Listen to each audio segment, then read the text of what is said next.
Hey guys, what's up? It's me, Thomas. Today we're back here with the kill count. Today, well, we're back with Halloween again, with Halloween H20. So this is the film where we start with the multiple timelines. This is the second one, by the way. So, if memory serves, this takes place 20 years after the second film, Halloween 2. So, in this timeline, it's Halloween, Halloween 2, Halloween H20, ignoring 4 through 6. So, yeah. And I think it's still Laurie Strode, but I'm not too sure, so let's just hop in and see where this franchise goes. Be sure to like, subscribe for more. Hope you enjoy. Here we go. Let's see if the new timeline helps.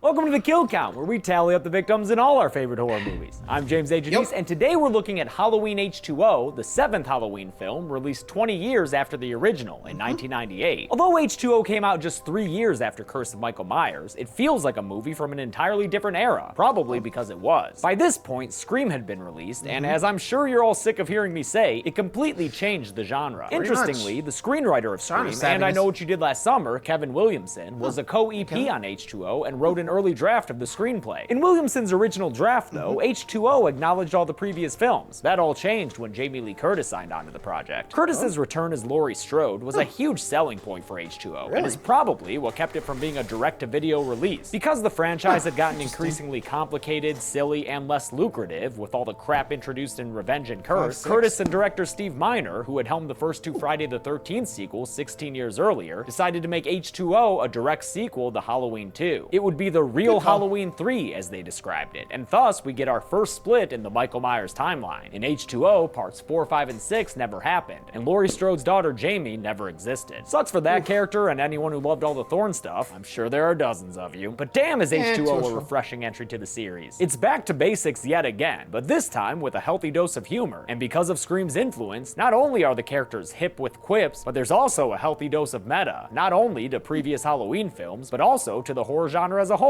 I'll admit the humor and meta stuff can be a little much sometimes, but come on, man, at least it's better than this. I mean, fair enough. Any movie after Halloween 6 with Donald is gonna be Pleasence's better. passing, this would be the first Michael Myers film without Sam Loomis in hot pursuit. But to be fair, it is hard to imagine how the crazy doctor would fit in with a film that takes place on the campus of a California boarding school. Can Michael score more kills without Looney Loomis chasing after him? Let's find out and get to them. Here we go. 20 years ago. The movie begins with Mr. Sandman playing over some pumpkin carving, helping to remind viewers that this movie is a direct sequel to Halloween 2. So yeah, just keep in mind, in this movie, Laurie and Michael are still siblings, but that's not the case in the new film coming out later this month. Wasn't it her brother who murdered all those babysitters? No. It was not her brother. That's something that people made up. That movie's a direct sequel to the original film only. It's confusing, I know, but you got it. We visit Langdon, Illinois, far from Haddonfield, where chimney stack nurse Marion Chambers makes her return to the series. It's great because she's played by the same actor from Halloween's 1 and 2, Nancy Stevens. Today, though, she's running into some trouble. Apparently, her house has been broken into. She enlists the help of 2 teenage hockey fans, her neighbor Jimmy, played by a young Joseph Gordon-Levitt, and his buddy Tony, a big fan of the Surgeon General. Hasn't anyone told you? Secondhand smoke kills. Yeah, but they're all dead. After calling the cops, Jimmy heads over to check out Marion's house for himself, using the immortal powers of youth. All he ends up doing, though, is stealing some beers and accidentally getting spooked enough to wreck the drying rack with his hockey stick. Yo, ref, you gonna call Slash in there or what? He comes outside to tell Ms. Chambers that everything's okay, and in the process gives us a taste of the humor in this movie that, in my opinion, usually works. Oh, and also, they messed up your kitchen really bad, too. Yeah. Good night. It's better than Barry Kicks Ass. Nurse Chambers' office is wrecked, with a picture of Sam Loomis knocked down and the files from her Laurie Strode folder missing. That very specific burglaring is enough to send her running next door again, cause she ain't putting up with no boogeyman bullshit. When she gets to Jimmy's house, though, she finds him dead in a lazy boy with an ice skate lodged deep into his face. Come on, ref, if that ain't a slashing penalty, I don't know what is. Marion runs through Jimmy's house of horrors, only to find another corpse in the form of Tony, whose dead body was somehow standing upright outside that door with a knife in his mouth. I always think it's kind of dumb when horror movies have bodies act like haunted house props. But maybe Michael was just holding the body up himself, cause don't look now, but hold he coming. He rearms himself with a knife right as some cops arrive outside, and even though Marion fights back with a fire poker, she's unable to get the attention of the cops who are checking out her house next door, despite her most valiant efforts. Ouch, a throat slit takes out a Sorry, legacy Mary. Halloween character, but at least she was a Yeah, fighter it's to the end. And let's be real, if Michael hadn't gotten her, all those cigarettes probably would have eventually anyway. To add insult to injury, Michael once again steals Marion Chambers' car to make his escape. The crime scene is investigated by Detective Exposition, who says that Dr. Loomis had actually lived in this house under Marion's care until his natural death some time ago. They go into Loomis's old office, which is full of stuff he had been collecting ever since Michael Myers' body disappeared during the hospital fire 20 years ago. Speaking of which, now's a good time for a title card. There you 20 go. years later. An opening credits sequence plays out over B-roll Exposition. of all the stuff in Loomis's study, as voice actor Tom Kane recites Donald Pleasance's speech about Michael Myers from the first film. I met this 6-year-old child with the blackest eyes. The devil's eyes. He does a pretty decent Loomis, and fun fact, Tom Kane also played Darwin in The Wild Thornberrys alongside Danielle Harris, who voiced older sister Deborah. The more you know. Let's get out of Yes. Langdon and head home to Haddonfield, Summer sunny Glen, Glen? California, to the Hillcrest Academy High School, where it's everyone's Welcome favorite to holiday. the old town of California. Laurie Strode has Sorry. moved here and is living under the alias Carrie Tate with her 17-year-old son John, played by introducing Josh Hartnett. Although they both seem like pretty cool people, they butt heads because she's overprotective, especially around this time of year. Probably because she keeps having visions of Michael all the time. Because of her paranoia, she's not letting John go on a school trip to Yosemite with the rest of his classmates that weekend. But lucky for him, various factors have made it so his girlfriend Molly, played by Michelle Williams, and their friends Sarah and Charlie aren't going either. So they'll all be staying back on campus together. whole place will be empty. We'd have the run of it. We could have a roaming orgy. I love the way this man thinks. As headmistress of this expensive-ass boarding school, Carrie Tate tells the rest of the student body to behave themselves in Yosemite, no panky, hanky or otherwise, before sneaking into her office to make out with Alan Arkin's son. Adam Arkin plays Will, the school's guidance counselor, but his counsel ain't the only thing Laurie's been guiding, if you get my meaning. Later on, they have a lunch date in town where she's unable to bring herself to tell him about her Haddonfield history. Oh well, if you can't get over your tragic past, might as well chug. Keeping Laurie's staff and students safe at Hillcrest is security guard Ronnie, played by LL Cool J, and he's also an aspiring smut writer. Leading to 2 tumultuous, round melon breasts. Round melon? What? Yeah, his wife's not exactly the biggest fan. He's gotta be better at slash fiction than security guarding though, since he agrees to let John and Charlie sneak off campus so they can plan a romantic weekend with their ladies. Why you ain't following those LL rules, Jay? In town, John and his high school me-looking friend shoplift a bottle of booze from a nearby liquor store, way to hurt the local economy, youths. And on their way back to Hillcrest, they get cornered by Laurie, who yells at them because they're not supposed to be off campus at all. And on Halloween day, Laurie Strode ain't got no chill. What the fuck do you think you're doing? John yells back at her and tells her that Michael Myers is dead. Get the fuck over it, Mom. But sadly, John doesn't know how wrong he is. We check back in on Michael in North. Yeah, honestly, Laurie, you might want to tell him, look, I don't care. Until that fucker's dead and confirmed dead, I'm chilling. Yeah, I mean, to be fair, with Halloween Ends, they pretty much put his body in the wood chipper. And I think they had a lot of people confirm, yep, he's dead. Yep, that's him. Okay, wood chipper time. Or in this case, car grinder, I don't know. Probably the car grinder, but you get the idea, right? Anyway. Northern California, where a mom is taking her daughter to a rest stop to pee. Functionally, this scene is just here so Michael can trade Marion Chambers' messed up ride for this lady's weirdly old-fashioned whip. But stylistically, it's a really good scene of tension and suspense, especially the way it uses the mother's point of view and how fearful she is for her daughter as a scary stranger steals her purse. I think it's a great example of why H2O is a solid sequel, even if you're not a fan of the Kevin Williamson-like dialogue. Michael drives that shitty rust bucket to Hillcrest to scope out the security sitch, and that sucks for Laurie, because even someone with 2 eyes shot out could see that Ronnie is just an LL Fool J. Don't worry, Ronnie, that verbal flogging you're getting is totally worth it in the name of love, because you helped Big John set up the perfect basement date for Molly. This place looks like somewhere I'd play poker in high school. Not Probably, take my girlfriend to get a handy, but whatever works, I guess. As Laura Carey teaches her class about Frankenstein, Molly repeats a beat from the original when she sees Michael out the window. When Laurie calls on her and breaks Molly's concentration, she's still able to do the final girl thing and answer the question correctly, delivering a thematic message about confronting the monster that leaves her teacher frozen still until the bell rings. As the other students leave, Lori thinks that she's doing her son a favor when she calls him over and gives him a permission slip for the Yosemite trip. But it's too late for good parenting, Care Bear. This kid's got a roaming orgy plan. An updated version of the classic theme plays as all the other Hillcrest kids board their school buses and leave campus for their Yosemite trip. And now the place is good and underpopulated for the slasher ahead. Before we get to the night's affairs, though, we've got to have a metatextual moment with Lori's secretary Norma, played by her real-life mom, Janet Leigh. Hi, Janet. Nice to meet you. Be maternal for a moment. For extra fun, the scene even starts with a quote from the original Halloween. It's Halloween. I guess everyone's entitled to one good scare. Janet Leigh, of course, played the infamous psycho shower victim, Marion Crane, who, yes, the nurse from these movies was named after. Horror's a very incestuous genre. Norma wishes Carrie well and then heads off to trade in her Ford mainline as echoes of the Psycho score play. Definitely feels like Miss Tate, happy Halloween. Sure, it's super meta, but I enjoyed this scene as an homage to one of the greats. That night, Ronnie finds Michael's stolen truck smoking outside the school gates, and since this is a smoke-free campus, he can't help but take a closer look. While he's inside the vehicle, though, a real LL Cool J sneaks behind him, and now the campus's security has officially been breached. I like this movie, but that was a real dumb character moment, and the only purpose was to get Michael inside the school. Pretty lazy. In any case, he's there now, and Lori sees him as she's closing up shop for the night. We get one of those ambiguous, was that just an illusion or was he really there moments when Will ends up running into Lori instead, but after she leaves, Will does in fact spot Michael over there. So yeah, he's definitely walking around. And now if you'll excuse me, I'd like to nitpick like a real big nerd. Consider this scene. Do you want to die tonight, Cece? Yes, that's a clip from Scream 2. Seems like a fine thing for these high school girls to be watching, right? But wait a minute, what if they had done a double feature that night and watched the original Scream before the sequel? You know what they would have seen? Watch out, Jamie, you know he's around. Jamie, look behind you. Behind you. Jamie, turn around.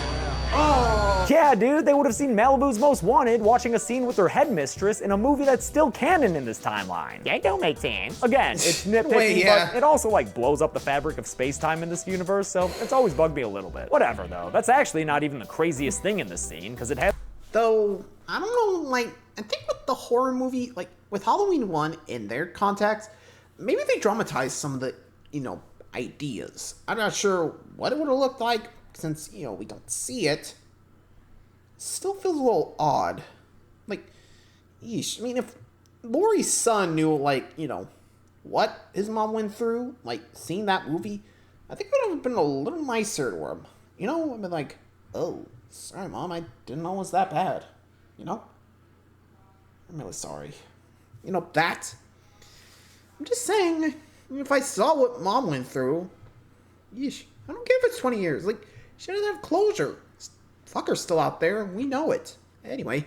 As this exchange. Care to join us? I can't. I'm having my nipples pierced. Oh. I know the humor of this movie doesn't work for everyone, but I think the actors sell these lines enough for me to enjoy it. The teens are having a real fire hazardous evening together, with a romantic meal to get them in the mood consisting of school cafeteria leftovers. Meanwhile, Lori and Will skip the foreplay and get straight to lip smacking. Lori puts the lovemaking on hold to finally tell Will about her past, and here we get some lines that I'm not such a big fan of. My brother killed my sister when she was 17. Well, that's out of nowhere. Sucky.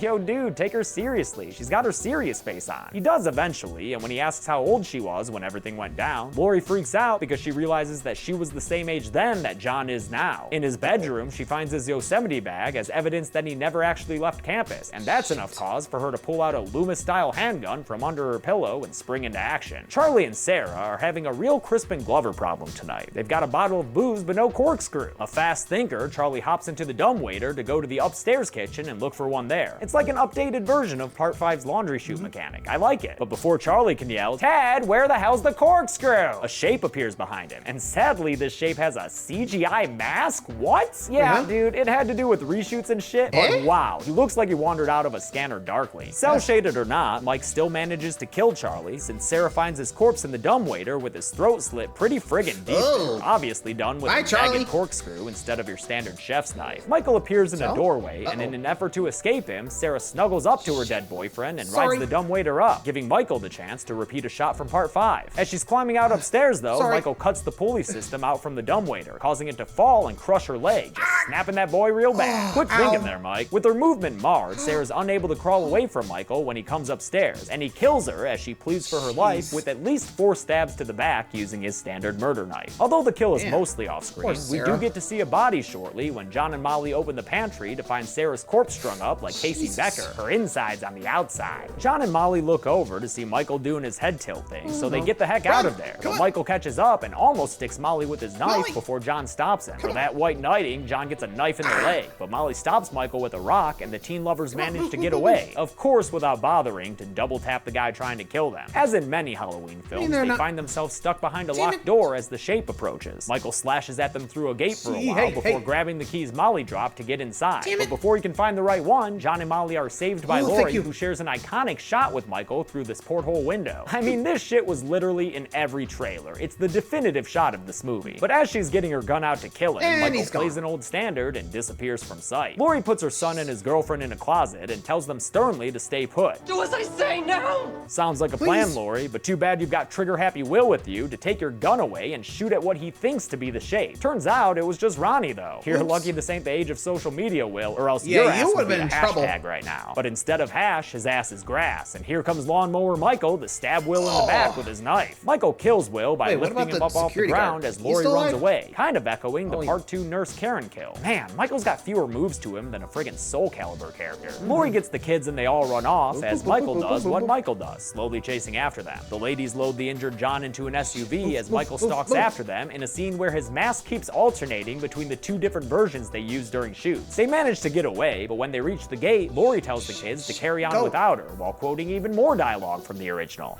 I want you to drive down the street to the Beckers. It's a mile down the road. Tell them to call an ambulance and get the police. No, we're not leaving. Do as I say now! You already referenced that line, though. Like, we get it, the original had a bunch of dialogue we all know, but we don't need to hear every last bit of it regurgitated. Regardless of her repetition, the kids do as she says, and they leave Laurie alone on campus so she can axe herself up like a boy going to his first middle school dance. With our final act all set up, Laurie heads back to the school to confront her murderous brother. Michael eventually shows up with a real sweet negative one-armed pull-up to get behind Laurie so they can have a slash-off. We'll call round 1 a draw, but Laurie takes round 2 with a flagpole to the chest. Round 3 is in the kitchen, where Laurie misses a bunch of knife tosses at Michael, but successfully defends against his own retaliatory strike. We are deep in Final Girl Circuit territory at this point, and you all know the words to this song. The cool thing here is just how much of a fighter Laurie is, as she eventually stabs Michael a ton of times in the chest and knocks him over a second-story balcony to crash through a table below. Unfortunately, when she goes down there to finish him off for good, she's interrupted by a still-living Ronnie who, survived a gunshot to the head? LL Cool J must have a damn good agent. Emergency vehicles show up, and Michael gets put in a body bag. But if you think that's the end of this, I've got a fucking bridge to sell you. Because Laurie's not leaving this one to the authorities, and goes the full Sam Loomis in order to hijack the coroner's van and drive us to this movie's finale. As she speeds along the California highway, the body in the bag behind her starts coming back to life, just as she suspected. And after he gets out, he goes to attack her, but Laurie slams on the brakes and sends the man in the mask flying out through the windshield. She waits for him to do the standard Michael Myers sit-up before revving up the van and imitating Rachel's Part 4 attempt at vehicular homicide. So many references! The stunt sends both of them and the van all tumbling down the hill together, with the Shape getting the short end of the stick when the van smashes him against a fallen tree. Laurie recovers as the van catches fire, but she knows better than to trust a fire to kill Michael Myers. Fool me once, you know? And so she grabs the fire axe and heads over to confront Michael. She finds him pawing at his mask in a weird way, and he even tries to reach out a hand towards her in an attempt to make peace or something. But that shit ain't gonna work on Laurie fucking Strode, so after briefly ETing with him, she takes that axe and cuts his freaking head off! Yeah, wow! Okay, so here's what we're gonna do. I'm gonna count this as a half kill right now, and it'll make more sense next video, I promise. Like, it's definitely a kill, but there's further explanation to it, so just take my word right now. Needless to say, though, this was a shocking way to end the movie, and in my opinion, it would have made for an excellent end to the franchise. But like all good horror franchises, Halloween just didn't know when to quit. Always gotta be adding kills, you know? Let's see how many this entry added and get to the numbers. 6.5. Ooh, water. That's some good H2O. I get it. There were 6.5 kills in Halloween H20, and I promise that'll make at least a little more sense next video. The victims included 4.5 dudes and 2 ladies, giving us this pretty standard pie chart, and with a runtime of 86 minutes, we wound up with a kill on average every 12.29 minutes. I'll give the golden chainsaw for coolest kill to Jimmy. Yeah, it was done off screen, but it was with an ice skate. That's something kinda new. Plus, who doesn't want to see Tommy Solomon with a skate in his snarky face? Dull machete for lamest kill will go to Jimmy's buddy Tony, because I hate that stupid corpse standing behind a door trope. Be better, horror movies. And that's it. Halloween H20 came out in 1998, 20 years after the original, and was the first Halloween sequel to make as much money as the original. Cool. That meant the Myers fire was hot when they cooked up Resurrection, which I'll cover next week. Until then, I'm James A. Janice. This has been The Kill Count. Thanks a lot for watching. Yeah, well, there's only one more movie after this on this, in this timeline, if you know what I mean. Anyway, so let me know what you guys think of that one. Till next time, like, subscribe for more. See ya.